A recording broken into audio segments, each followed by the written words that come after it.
Maximum transfer theorem.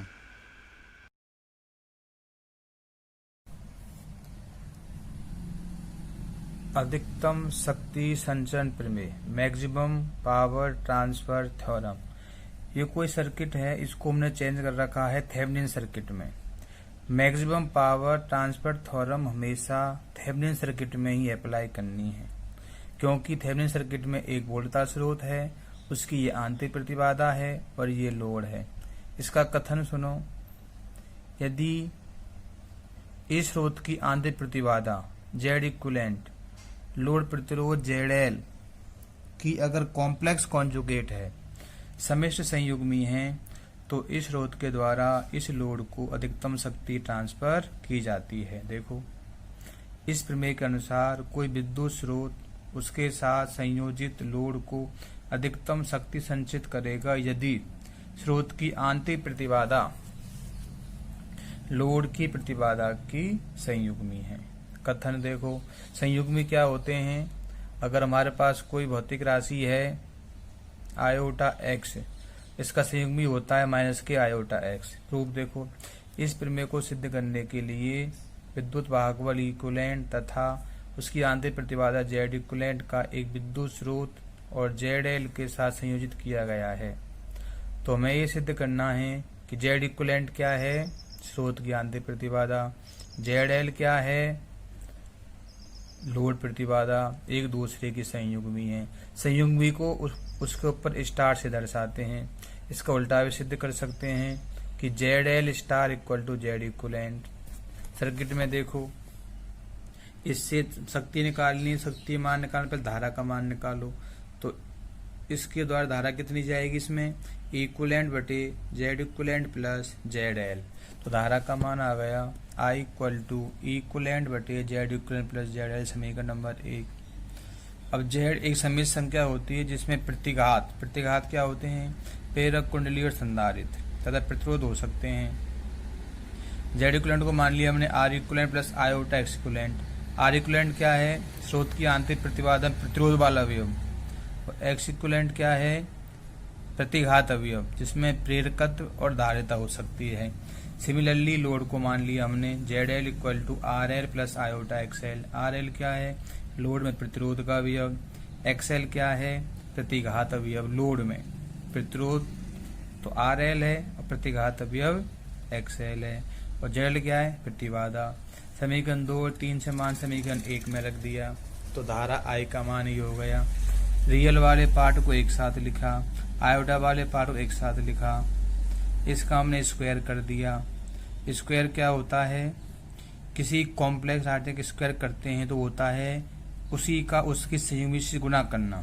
तो Z complex है और Z स्टार उसका कॉम्प्लेक्स कॉन्जुगेट है। सम्मिश्र राशि का वर्ग करना है तो सम्मिश्र राशि को उसकी सम्मिश्र राशि की संयुग्मी से गुना करते हैं। मतलब इसका वर्ग करना है तो इसको गुना करना इसके कॉम्प्लेक्स कॉन्जुगेट से। कॉन्जुगेट कैसे ज्ञात करते हैं? आयोटा को रिप्लेस कर देते हैं माइनस का आयोटा से, तो जेड स्क्वायर का मान ज्ञात करना है। तो जेड स्क्वायर होता है, स्क्वायर करने पर उसका ये मान आ जाएगा।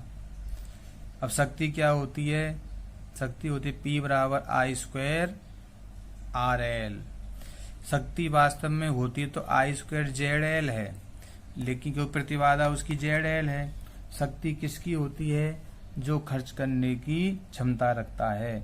तो खर्च कौन करता है? केवल प्रतिरोध RL, क्योंकि संधारित्र और प्रेरक कुंडली ऊर्जा संग्रहित करते हैं, कभी भी खर्च नहीं करते। तो ये हो गया I स्क्वायर RL। अब I स्क्वायर का मान रख दिया हमने समीकरण नंबर 4 से, ये RL। तो P को अधिकतम शक्ति जानी है, P का मान चाहिए अधिकतम, तो नीचे वाली राशि का मान चाहिए न्यूनतम। अधिकतम मान होने के लिए जो ये इमेजनरी वाला पार्ट है, इमेजनरी है X इक्विवेलेंट प्लस XL, इसका मान 0 होना चाहिए, क्योंकि शक्ति का मान चाहिए अधिकतम चाहिए, तो इसका मान 0 होना चाहिए, क्योंकि प्रतिरोध अवयव है जिसकी शक्ति कुछ न कुछ होती है, इसलिए इसका मान प्रतिघात अवयव का मान 0 होगा। इसका मान 0 कर दिया। तो एक्स एल बराबर माइनस के एक्स इक्वलेंट समीकरण नंबर ए। अब ये एक्स एक्स बराबर एक्स इक्वलेंट है, इसका मान समीकरण 5 में रख दो तो ये 0 हो जाएगा। शक्ति बचेगी P बराबर E equivalent square R L बटे R L plus R equivalent का स्क्वायर समीकरण नंबर 6। अब P का अधिकतम मान चाहिए। अधिकतम मान निकालना किसी भौतिक राशि किसी फलन का, तो जो परिवर्तनशील है उसके सापेक्ष अवकलन करना पड़ता है। इसका कर देंगे हम आर एल के सापेक्ष अवकलन, तो D upon D R L P equal to 0। इसका हो गया अवकलन, तो R L upon R L plus R equivalent का स्क्वायर बराबर 0। इसको ऊपर ले गए माइनस के पावर 2 हो गया और लगा दिया u इंटू बी। इसका अवकलन करना आय सापेक्ष, इसको u माने इसको b माने, अवकलन कर दिया है। फिर इसको सॉल्व कर लिया तो आर इक्वलेंट बराबर आर एल, अवकलन करके सॉल्व कर लिया है, ये हो गया। अब ये समीकरण 2 में a और b से मान रख दो, तो मान रखने पर हो जाएगा R L plus iota minus X L, हो गया आर एल माइनस का आयोटा एक्स एल। समीकरण 3 से Z L equal to R L plus iota X L, ये जेड एल है तो ये जेड एल स्टार होगा, इसका निकाल दो कॉम्प्लेक्स कॉन्जुगेट।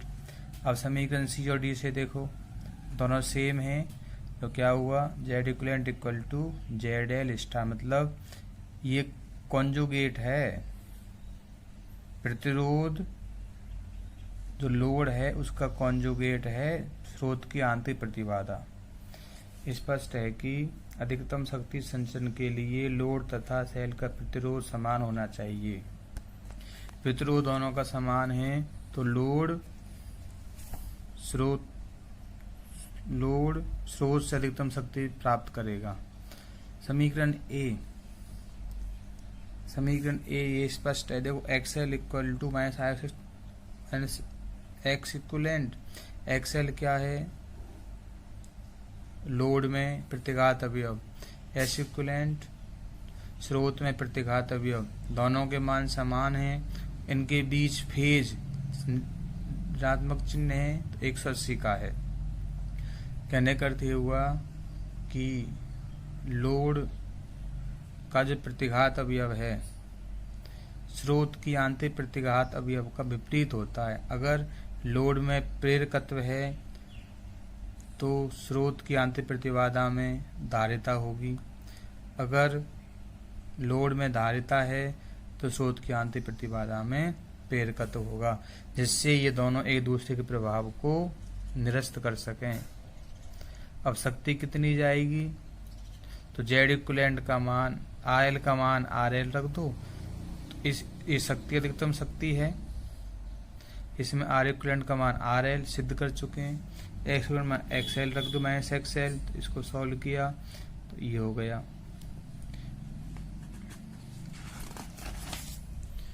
अधिकतम शक्ति आ गई ई इक्वलेंट का स्क्वायर अपॉन 4 आर एल, ये होती है स्रोत को अधिकतम प्रदान की गई